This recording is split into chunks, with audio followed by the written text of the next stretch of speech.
네, 김성태 전 회장은 잠시 후 인천공항에 들어올 예정입니다. 네, 관련 내용 백성문 변호사, 장현주 변호사와 함께 자세히 나눠보도록 하겠습니다. 안녕하세요. 안녕하세요. 네, 안녕하세요. 자, 김성태 전 회장이 이제 항공기를 타자마자 이제 바로 체포영장이 집행이 됐다고 하는데 우리나라에 도착하면 이제 어떻게 진행이 되나요? 일단 김성태 회장이 받고 있는 혐의가 굉장히 많습니다. 예. 우리가 많이 알고 있는 소위 변호사비 대납 논란부터 시작을 해서 대북 송금 의혹, 또 본인 회사 자체 횡령 배임이나 자본시장법 위반 등의 혐의로 혐의 자체가 굉장히 방대하기 때문에 예. 일단은 도착하자마자 바로 수원지검으로 이송이 돼서 강도 높은 조사가 진행이 될 것 같고요. 말씀하셨던 것처럼 비행기 탑승한 직후 이제 바로 체포영장이 집행이 됐기 때문에 48시간 안에 구속영장도 청구를 할 것이고 예. 그동안의 도피 행각이나 지금 혐의의 중대성 등을 고려한다면 뭐 구속영장이 발부되는 데는 큰 무리는 없을 것으로 보입니다. 예. 네, 김성태 전 회장 귀국길 철저한 보안 속에서 이뤄졌다고 전해지고 있습니다. 뭐 따로 수속 절차를 밟았다고 하고요. 또 이렇게 공항으로 이동하는 과정도 굉장히 보안 속에서 이루어졌다고 하는데 피의자 보호를 위한 건가요? 왜 그렇게 된 건가요? 여러 가지들이 좀 고려됐을 것 같습니다. 말씀 주신 것처럼 피해자 신병을 보호하는 부분도 있을 것이고요. 워낙 혐의가 다양하고 또 중한 혐의를 받고 있는 그 피해자인데다가 해외로 도피를 장기간 했던 피해자이기 때문에 그런 부분도 고려가 됐을 겁니다. 특히 국내가 아니라 해외라는 점에서는 여러 가지 돌발 변수들도 사전에 차단해야 된다라는 것이 한국 당국과 태국 당국의 어떤 고려들이 함께 합치됐을 텐데요.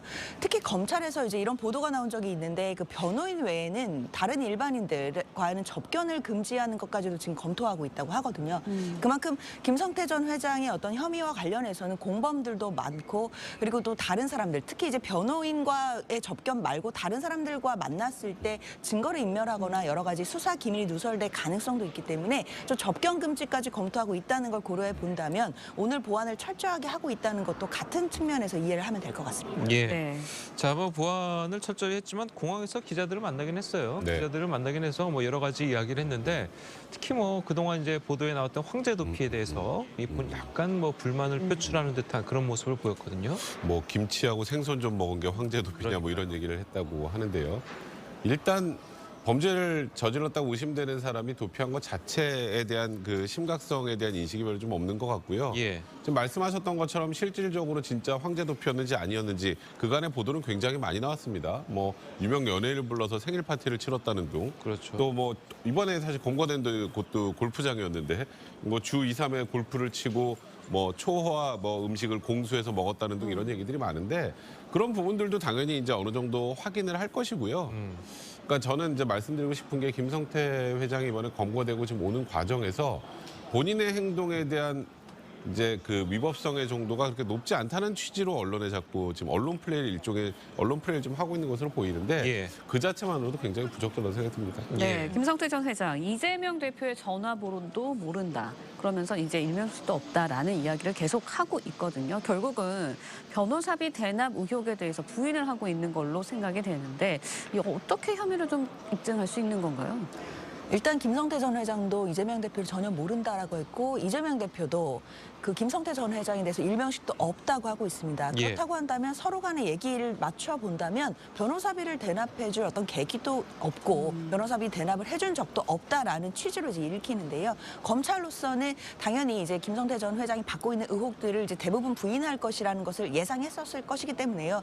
결국엔 객관적인 증거들을 찾아야 됩니다. 특히 변호사비가 대납됐다는 의혹과 관련해서는 그럼 대납된 비용과 관련된 왔다 갔다 한 그 기록들이 예. 있지 않을 거 아닙니까? 그러니까 그런 기록들을 찾아내서 이것이 실질적으로 이재명 대표의 변호사비가 대납됐다라는 부분들을 물증으로 입증해내야 되기 때문에 일단 김성태 전 회장에 대해서 강도 높은 조사가 이루어진 후에 물증들을 찾는 부분, 이 부분에 주력할 것으로 보입니다. 알겠습니다. 네, 이재명 대표 역시 김성태 전 회장의 얼굴도 모른다면서 변호사비 대납 의혹 부인하고 있는 상황입니다. 관련 목소리 계속 들어보시죠. 쌍방울과 이재명은 대체 무슨 관계입니까? 나도 모르겠어. 뭘 알아야 내가. 혹시 내일을 사신 적이 있으신가요? 제가 전에 한번 그랬죠. 내가 2년이라면 그 내일 사이인 거. 도대체 저는 김성태라는 분 얼굴도 본 적이 없거든요.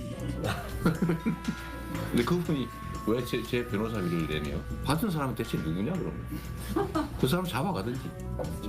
정말 황당무계해요. 자, 이재명 대표와 김성태 전 회장 모두 이제 서로를 모른다고 주장을 하고 있는데 이 변호사비 대납 의혹 관련해서는 뭐 서로가 서로를 모르면 대납이 불가능한 겁니까? 뭐 이론적으로는 양당 사대가 모른다고 하더라도 이제 밑에 실무진 사이에서 왔다 갔다 했을 가능성도 뭐 배제할 수는 없는 거겠죠. 그러니까 양당 사대가 모른다고 해서 이런 일이 절대 있지 않았다라고 단언하기 좀 어려운데. 예. 근데 제가 이번에 이제 이 소위 말하는 김성태 회장과 소위 쌍방울과 이재명 대표의 관계 두 사람이 진짜 아는지 모르는지는 저희도 모릅니다. 그건 뭐 저희가 알 길은 없고요. 근데 이제 여러 가지 진술들이나 그리고 지금까지 이 사건의 진행 과정을 좀 보면, 그러니까 변호사비 대납 전에 지금 대북 송금 의혹과 관련해서는 일단 이화영 평화도지사가 부지사가 구속이 돼 있는 상황이죠. 예. 이게 대장동 네. 사건이나 이런 그 사건들하고 좀 유사한 게 이재명 대표 본인까지 올라가는 것은 저희가 정확하게 확인이 안 되지만 바로 밑에 측근들이 뭐 소위 지금 관련된 사건들로 구속이 되거나 한 사건들은 꽤 많습니다. 예. 그리고 지금 변호사비 대납 의혹과 관련해서도 쌍방울과 이제 이재명 대표의 변호사 중 한 명이 전환 사채와 관련된 논란이 있는 것도 사실이고요. 이제 이런 부분들이 이제 어찌 보면 국민들이 의심의 눈초리를 갖게 하는 부분들인데, 일단 결국 여기서 이재명 대표하고 실질적 연관성이 있는지 여부들을 확인하는 것, 그건 결국 이제 검찰이 해야 할 일입니다. 저희가 지금 여기서 이게 뭐 둘이 알았다 몰랐다는 걸 저희 이제 뭐 변호사 둘이 단언할 수 있는 문제는 아닙니다만 예. 그런 의심들이 굉장히 지금 여러 가지 많이 있는 그런 상황이기 때문에 서로 알고 있을 수 있는. 단순히 서로 안다, 서로 모른다 이것만 가지고 범죄 혐의 여부를 판단하기가 좀 이른 것 같습니다. 네, 알겠습니다. 저희가 계속해서 이 시각 인천국제공항의 모습을 보여드리고 있는데 김성태 전 회장 입국을 하게 되면 곧바로 수원지검으로 이송이 돼서 검찰 조사를 받게 된다고 전해지고 있습니다. 김성태 전 회장의 조사 이후에 이재명 대표가 변호사비 대납 의혹으로 다시 해서 또 소환해서 조사를 받을 가능성이 있습니까? 이재명 대표가 만약에 소환 조사, 특히 이제 변호사비 대납과 관련해서 소환 조사를 받기 위해서는 검찰이 넘어야 될 산들이 많은 것으로 그렇게 판단이 됩니다.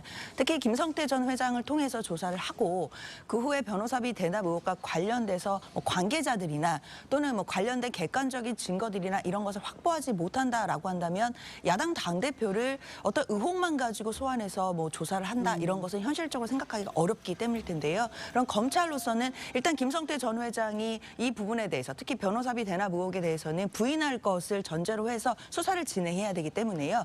관련자들의 진술을 얼만큼 받아낼 수 있을지, 그리고 그 변호사비가 실제적으로 뭐 계좌를 통해서든 아니면 전환소채 관련이든 돈이 왔다 갔다 했다면 그 돈이 왔다 갔다 한 것이 변호사비 관련이었다라는 것을 입증할 만한 객관적인 자료들을 제시를 해야 될 텐데요. 그런 산들을 넘지 못한다면 이재명 대표를 소환하는 것까지는 좀 일단은 지금 상태에서는 좀 어렵지 않을까라는 생각이 듭니다. 네, 이런 가운데 한동훈 법무부 장관 김성태 전 회장 의혹과 관련해서 입장을 냈습니다. 목소리 듣고 이야기 이어가겠습니다. 해외에 도피한 중범죄자들이 못 견디고 귀국하기 직전에 일방적인 인터뷰를 하고 관련자들에게 일종의 말맞추기 신호를 보내는 것은 과거에 자주 있었던 일입니다. 그런데 그런다고 범죄 수사가 안 되지 않지 않았습니까? 이번에도 마찬가지일 겁니다. 국민들께서 진짜로 궁금해하시는 거는 민주당이 말씀하시는 깡패 잡아오는 배후가 아니라 깡패 배후일 거라고 저는 생각합니다. 자, 일종의 말맞추기 신호다. 그렇다면 야, 나도 모른다고 할 테니까 그쪽에서도 날 모른다고 해라. 뭐 이런 신호인가요? 그러니까 이제 한동훈 법무부 장관은 지금 저 워딩은 과거 검찰 시절의 워딩하고 좀 느낌이 비슷하다는 생각이 좀 드는데요. 그러니까 소위 이런 문제가 생겼을 때 소위 어떤 특정 범죄 수괴라고 할 수 있는 사람이 해외 도피하다가 이제 누군가와 인터뷰를 하면 거기에서 본인이 받고 있는 혐의에 대한 얘기를 하겠죠. 그럼 그 혐의가 이제 방송을 통해서 나가면 그럼 이제 국내에 있는 관련자들이 이 얘기를 듣고 일종의 말맞추기 시도할 가능성이 있다. 그러니까 일단 그런 취지로 지금 한동훈 장관이 얘기를 한다고 봐야 될 것 같고요. 예. 한동훈 장관의 얘기가 이제 뭐 지금 김성태 회장의 말이 무조건 거짓말이다 이렇게 뭐 단언해서 말하는 것 같다는 생각은 들지 않고 이제 일반적인 얘기를 한 것 같고 예. 그 뒤에 이제 약간 격앙이 됐던 게 최근에 김성태 회장이 기획체포설 예. 뭐 날짜를 맞췄다느니 뭐 이런 얘기들이 나오고 또 뭐 지금 태국에서 충분히 송환을 거부하면서 재판으로 시간 끌 수 있었는데 뭐 안민석 의원 같은 뭐 저항권이라는 표현까지 예. 쓴 것에 대해서 그에 대해서 굉장히 좀 격앙이 됐던 것 같고 그러다 보니까 그러니까 민주당에서 이거 검찰에서 지금 김성태 회장 들어오는 거에서 뭔가 날짜 맞추고 기획하고 배후가 있는 것 아니냐 얘기하는 것에 대한 불쾌감으로 깡패 잡아오는 배우가 아니라 깡패 배우를 국민들이 궁금해할 것이다라고 일침을 가한 것 같습니다. 예, 네. 예전에도 뭐 이런 사례들이 좀 있었나 봐요. 네. 범죄자들이 미리 말 맞추기를 언론을 통해서 하는 것을. 네. 그래서 한동훈 장관이 어제 이제 예시로 든 게 뭐 남욱 변호사라든가 그다음에 예전 최소원 씨나 이제 이런 분들을 사례로 들었는데요. 예. 저는 사실 어제 이제 한동훈 장관이 했던 얘기 중에 뭐 중범죄자들이 일종의 말맞추기 신호를 보내는 거다. 자, 이거를 이제 뒤집어 얘기하자면 사실 지금 현재 수사를 받고 있는 김성태 전 회장이 유죄라는 전제에서 좀 말씀을 하신 것 같거든요. 그러면 수사팀의 수사 검사가 이런 말을 한다라고 한다면 일반적인 얘기로서 뭐 이해할 수 있겠지만 적어도 법무부 장관의 지위에서 하실 말씀은 좀 아니었던 것 같습니다. 정치적인 중립성도 또 준수하셔야 되는 것이고 그리고 법무부 장관이라고 한다면 검찰 업무만 하시는 것이 아니라 행정 업무라든지 인권 업무라든지 여러 가지 출입국이라든지 법무 행정에 관해서 모든 것을 통할하시는 장관의 위치에 계신데 예. 사실 어떤 한 특정 사건에 대해서 수사지휘가 될 수도 있는 그렇게 오해를 받을 수도 있는 이런 말씀을 좀 어제 보면 좀 격앙된 언어로 말씀하셨던 부분에 대해서는 약간 장관의 입장에서 하실 말씀으로는 좀 부적절하지 않았나라는 생각이 듭니다. 알겠습니다. 자, 계속해서 대장동 수사 관련 내용도 짚어보도록 하겠습니다. 검찰이 대장동 의혹과 관련해서 이재명 대표에 대한 소환을 27일 날 통보를 했는데요. 자, 이거 뭐 성남FC로 검찰에 출석한 지 얼마 되지도 않은 것 같은데 또 소환을 검찰에 통보를 했어요. 근데 사실 이 수사하는 주체도 다르고요. 성남지처이고 이건 중앙지검이고요. 그러면 어떤 한 혐의로 소환 조사를 했으니까 다른 혐의로 소환 조사는 일자를 한참 미뤄서 꼭 해야 된다라는 그런 뭐 그런 방식으로 꼭 진행해야 되는 건 아닌 것 같고요. 제가 저도 좀 걱정했던 것 중에 하나지만 이재명 대표가 지금 받고 있는 혐의, 그러니까 이재명 대표가 뭐 유죄라는 의미가 아니고요. 받고 있는 혐의 자체가 굉장히 많고 여러 군데에서 진행이 되고 있지 않습니까? 그러다 보니까 당연히 소환도 여러 차례 이루어질 수밖에 없을 거라는 건 처음부터 어느 정도 예상이 됐던 거고 다만 그게 이제 지난 10일에 성남FC 소환 조사를 하고 한 2주 정도 지나서 또 27일 날 소환 통보를 하다 보니까 야당 입장에서는 굉장히 격앙될 수밖에 없는 분위기이긴 합니다만 그렇다고 생각을 해보면 성남FC 같은 경우 이제 경찰에서 한번 불송치하면서 이 사건이 길어서 한 4년 걸렸고요. 대장동도 저 언제적부터 대장동 얘기하고 있습니까? 저 1년 넘었습니다. 이제 대검 이제 수뇌부 입장에서도 이거 전 정권에서 수사 다 마저 못했던 것들을 우리가 지금 이걸 가지고 지금 이 정권 내내 이렇게 계속 수사를 지속하는 것에 대한 부담감도 분명히 있을 것이고 그래서 이제는 어느 정도 준비가 검찰에서 내부에서 끝났다고 판단을 한 것 같고 저는 성남FC 관련 소환하고 연계해서 생각하는 것보다 소위 대장동 수사팀에서 이제 이재명 대표하고 실질적으로 어느 정도 관련이 있다는 증거를 다수 확보를 했고 이제는 소환할 때가 되었다는 판단 때문에 소환 통보를 한 것으로 보입니다. 네, 예. 검찰에서 어느 정도 준비가 끝났다고 판단을 했다라고 말씀을 해주셨는데 검찰에 소환이 된다면 이 대표를 상대로 검찰이 어떤 점을 좀 중점적으로 조사하게 될까요? 일단 이재명 대표에 대해서는 대장동과 관련해서는 뭐 배임죄라든지 부패방지법 위반 이 부분을 혐의로 잡고 수사를 이어갈 텐데요. 결국 뭐 죄명은 복잡하지만 결국 내용은 한 가지입니다. 관과 민간이 유착을 해서 결국 민간에게 수천억 대의 부정한 이익을 몰아줬다 뭐 이런 혐의인데요. 네. 결국은 그렇다고 한다면 검찰에서 입증을 해야 될 부분은 이재명 대표가 당시 성남시장 시절에 뭐 배임의 고의나 부패방지법상에 있는 그 민간에게 뭐 부정한 이익을 몰아주고자 하는 고의가 있었다는 점을 입증해야 됩니다. 그러니까 단순히 대장동을 뭐 설계하고 뭐 최종 결재권자로서 결재를 해주고 이런 혐의만 가지고 그 사실만 가지고는 배임죄로 기소할 수는 없고요.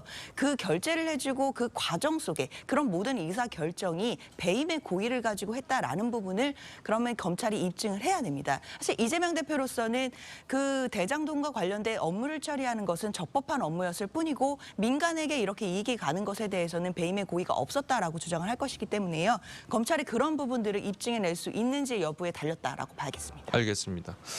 자, 그리고 지금 저희가 이제 화면을 통해서 계속해서 이제 인천공항의 현재 상황을 보여드리고 있는데요. 김성태 전 회장이 잠시 뒤에 저 문을 통해서 입국을 할 예정입니다. 네. 김성태 전 회장이 입국을 하는 대로 저희가 바로 이제 현장을 물려서 현장 내용을 전해드리도록 할 텐데요. 자, 계속해서 이제 저희는 다른 이재명 네. 대표에 대한 이야기를 좀 해보도록 하겠습니다. 성남FC 관련해서 이제 소환 조사를 한 차례 했잖아요. 그 당시에 이제 뭐 민주당 의원들 뭐 수십 명과 함께 지지자들도 뭐 수백 명 함께 모여서 이제 갔었는데 과연 이번에도 이재명 대표가 검찰 소환 통보에 응할 것인가의 여부가 있거든요. 그러니까 지금까지 이재명 대표의 태도에 비춰보면 출석에 불응할 가능성이 좀 더 높을 것 같긴 합니다. 예. 근데 네. 뭐 예를 들어서 성남 FC 사건과 대장동 사건을 비유하면 이게 이제 실질적으로 본 게임이 시작됐다는 얘기까지 하는 분들도 많은데 이제 대장동 사건 자체에 출석을 안 하면 이제 일단 일각에서는 좀 수사를 회피하는 것처럼 보일 우려도 있기 예. 때문에 내부적으로 고민은 분명히 할 텐데요. 검찰 입장에서 본다면 제가 말씀드렸던 것처럼 이재명 대표를 소환하지 않아도 일단 검찰 스스로는 기소를 할 만한 증거를 확보했다라는 판단 때문에 제가 보기에 이재명 대표를 부른 거거든요. 예. 그럼 일단 이재명 대표가 출석에 불응하게 되면 일단 성남 FC 사건과 포함을 해서 합쳐서 구속영장을 청구할 가능성이 많은데 그럼 또 하나 문턱을 넘긴 넘어야겠죠. 일단 뭐 국회 문턱을 넘어야 하긴 할 것인데 일단은 뭐 검찰 입장에서는 소환이 이제 계속 이제 안 된다는 그런 상황이 지속이 된다면 이재명 대표를 소환하지 않은 상태로 기소할 가능성도 배제는 할 수 없다. 근데 저는 개인적으로 생각할 때 이재명 대표가 좀 떳떳하다면 대장동과 관련해서도 사실 여러 차례 소환 조사가 있어야 하는 부분에 대해서는 이재명 대표 입장에서도 굉장히 불편하고 또 야당 입장에서도 굉장히 불편한 상황이긴 합니다만 국민들 입장에서 이제 출석 자체를 하지 않고 아예 소환을 거부해 버리면 그냥 말 그대로 이 혐의에 대해서 검찰과 이렇게 대립각을 세우면서 그냥 말 그대로 본인 혐의를 그냥 있음에도 불구하고 그냥 피해 나가는 모습으로 보일 수 있단 말이죠. 그런 부분들에 대한 고민은 분명히 좀 있어야 될 것 같습니다. 네, 예. 본게임이라는 표현도 좀 나왔는데 대장동 의혹 수사 관련해서 이재명 대표에 대한 소환 조사 한 번으로 끝이 날까요? 아니면 계속해서 또 이렇게 이어질 수도 있을까요? 일단 소환 조사에 응할지 아닐지 여부를 아마 당에서 논의를 하게 될 것으로 보입니다. 이제 오늘 의원 촉에도 예정되어 있기 때문에 예. 소속 의원들의 의견도 한번 들어봐야 될 것이고 지도부의 의견도 들어봐야 될 것 같은데요. 가장 중요한 건 대표 본인의 결심일 것 같습니다. 이재명 대표가 스스로 이걸 나갈 것인지 아닐 것인지를 결단을 내린 후에 또 당 지도부와 의견을 조율해 볼 텐데요. 만약에 이 소환 일정이 조율이 돼서 소환을 하게 된다라고 한다면 수사팀에서는 네. 이재명 대표를 두 번 부르기는 참 많이 부담이 될 것 같습니다. 그렇기 때문에 만약에 소환 조사에 응하게 된다면 한 번의 조사에 어떻게든 마무리를 할 것으로 보이고요. 그렇기 때문에 뭐 9시 이후에 하게 되는 그 야간 조사까지 심야 조사까지 하더라도 한 번에 한 번 마무리를 짓는다라는 그런 어떤 각오로 수사팀이 수사를 할 것으로 보이기 때문에 만약에 소환 조사에 응하게 된다면 추가 소환 조사는 좀 어렵지 않을까라는 생각이 듭니다. 네. 저는 좀 생각이 다른데요. 이 대장동 사건은 한 번 소환 조사를 한다고 해서 전부 다 확인할 수 있는 정도의 규모가 아니고요. 지금 뭐 관련자들 그동안에 수사받고 하는 것들 보셔서 아시겠습니다만. 그래서 일단은 제 개인적인 판단으로는 이재명 대표가 소환 조사에 응하건 응하지 않건 일단 신병을 확보하려고 할 가능성이 매우 높습니다. 네. 왜냐하면 하루 만에 조사로 이 모든 것을 마무리할 수 있는 상황은 아닌 것 같고 근데 다만 이제 국회에서 체포동의안을 부결시킨다거나 하는 상황이 된다면 검찰 입장에서 할 수 있는 건 추가로 소환하는 것밖에 없겠죠. 또 이재명 대표 입장에서 굉장히 불편한 상황이 예. 연출될 가능성이 많은데 지금 이 사안 자체가 한 번 조사로 끝낼 수 있는 사안 자체가 아니기 때문에 검찰도 또 이재명 대표도 고민이 깊을 수밖에 없을 것 같습니다. 예, 자 뭐 그래도 뭐 이 대표를 이제 소환한다는 건 이제 대장동 수사가 거의 마무리 단계에 왔다는 뜻을 의미를 하고 있는데 뭐 계속해서 이 수사를 어느 정도까지 이제 이끌고 나갈 것인가라고 하는 뭐 검찰의 고민도 있을 것이고. 일단 검찰 입장에서 그간 굉장히 오랫동안 수사를 해왔죠. 그리고 관련자들은 지금 전부 재판을 받고 있습니다. 수사 단계를 넘어서서. 근데 검찰 입장에서도 말씀하셨던 것처럼 야당 대표를 소환하고 기소를 한다는 것에 대한 일단 정치적 부담도 엄청나게 큰 것 아니겠습니까? 제가 여러 차례 이 방송에서 말씀드린 바 있는데 이재명 대표에게 소환 요청을 한다라는 건 예. 예. 저는 개인적으로 이렇게 생각을 합니다. 소환해서 직접 진술을 듣지 않아도 기소할 수 있을 정도의 상태, 검찰 내부에서는 그런 정도의 상태가 돼야 이제 소위 야당 대표를 부를 수 있는 거라고 저도 개인적으로 생각을 하고 그래서 지금 소환을 요구를 했다라는 건 소위 대장동 수사하는 수사팀에서는 혐의 입증에 대한 자신감을 이미 가지고 있다라고 봐야 될 것 같고 사실상 마무리 수준으로 봐야 될 것 같은데 이제 문제는 소환 조사를 하고 기소를 하는지 아니면 네. 신병 확보를 하려고 할지 이런 부분들에 대한 앞으로 추가 상황이 남아 있을 뿐이고 뭐 일단 수사팀 자체의 수사는 어느 정도 정리가 됐다고 봐야 될 것 같습니다. 네, 마지막 수사나 뭐 이런 막바지 준비에 다 됐다라고 말씀해 주셨는데 소환 조사 후에 영장 청구 가능성 어떻게 보십니까? 사실 성남 FC 관련해서 소환이 됐을 때도 그 후에 영장 청구 가능성에 대해서도 많은 논란이 있었는데요. 사실 제가 생각했을 때는 성남 FC 건 하나만 가지고 영장 청구를 하기는 어려울 거라고 생각을 했습니다. 왜냐하면 구속 사유 문제에서도 뭐 증거 인멸할 우려라든지 예. 뭐 도주의 우려가 없기 때문에 일단 구속 사유가 없는데 무리하게 영장 청구를 했다가 뭐 국회 문턱을 넘는다 하더라도 영장 기각됐을 때 검찰이 받을 타격을 생각한다면 검찰로서도 굉장히 신중할 수밖에 없을 텐데요. 예. 그런데 성남 FC 건만이 아니라 대장동 의혹과 관련돼서도 지금 수사가 많이 진행이 돼서 만약에 영장을 청구할 가능성을 놓고 본다면 성남 FC 건과 대장동 건을 합쳐서 병합해서 뭐 구속 영장을 청구할 가능성도 조금씩 점쳐지는 것 같습니다. 그렇게 된다면 수사팀으로서는 구속 영장의 어떤 사유, 구속 사유들이 좀 더 많아질 수 있다라는 부분을 또 현실적으로 고려하고 있다라고 봐야 될 텐데요. 만약에 영장을 청구하게 된다면 또 국회에서의 문턱을 넘을 수 있을지가 가장 큰 쟁점이 되기 때문에 조금 더 지켜봐야겠습니다. 예, 알겠습니다. 자, 저희가 이제 계속해서 이제 공항 현재 예. 인천공항의 화면, 현 시각의 인천공항의 모습을 저희가 계속해서 전해드리고 있는데요. 김성태 전 회장이 저 문을 통해서 들어오는 대로 저희는 바로 현장을 연결해서 내용을 전달해드리도록 하겠습니다. 네, 자, 저희 변호사님들 말씀은 여기까지 듣겠습니다. 감사합니다. 고맙습니다.